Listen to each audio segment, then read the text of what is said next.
দেখো আজকে নতুন মানে একটা রান্না তোমাদের সাথে শেয়ার করলাম। ফুলকপি না, কিন্তু এটা কিন্তু বকুলি। এই দাঁড়াও, এই বকুলি এইভাবে তোমরা রান্না করবে। লঙ্কা, জিরে, ধনে, আদা বাটা দিয়ে, আর জিরে, তেজপাতা আর গরম মশলা ফোড়নে দেবে, দিয়ে ভালো করে কষিয়ে ফুলকপিটা বকুলিটা আগে ভেজে রাখবে, আলুটা ভেজে রাখবে, টমেটো কড়াইশুঁটি দিয়ে তারপরে এইভাবে তোমরা রান্না করবে। দেখবে শনিবার হোক, মঙ্গলবার হোক, বৃহস্পতিবার হোক, সোমবার হোক, যে যেরকম নিরামিষ যেদিন খাও এইভাবে করে খাবে, দেখবে ভালোই লাগবে। আর যদি আমার এই ভিডিওটা তোমাদের একটু ভালো লাগে প্লিজ ফলো করো, স্কিপ করে চলে যেও না।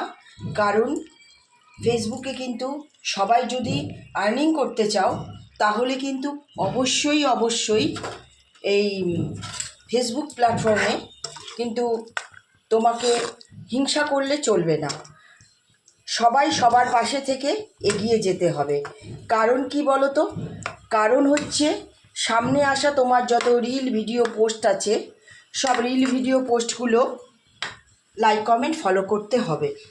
লাইক কমেন্ট ফলো করলে তোমার এঙ্গেজমেন্টও বাড়বে, ভিউজও বাড়বে, ফলোয়ারও বাড়বে।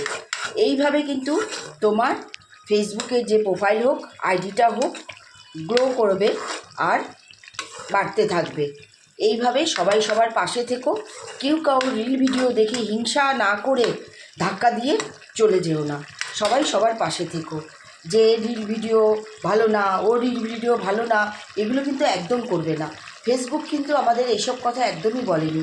ফেসবুক বলেছে সবাই সবার পাশে থাকো, থেকে সবাই সবাইকে লাইক কমেন্ট ফলো করো, করে তারপরে লাইক কমেন্ট ফলো করে সবাই সবার পাশে থেকো। এটাই হচ্ছে আমার কথা। আর এই যে আজকে একটা জিনিস, নতুন রেসিপি, এইটা তোমাদের সাথে পরে আমি শেয়ার করছি। এই রান্নাটা পরে কিভাবে করতে হবে সেটা পরে শেয়ার করছি। আর আমার অবশ্যই রিল ভিডিও পোস্টটা যদি অবশ্যই তোমাদের ভালো লাগে, লাইক কমেন্ট ফলো করো, প্লিজ ধাক্কা দিয়ে চলে যেও না।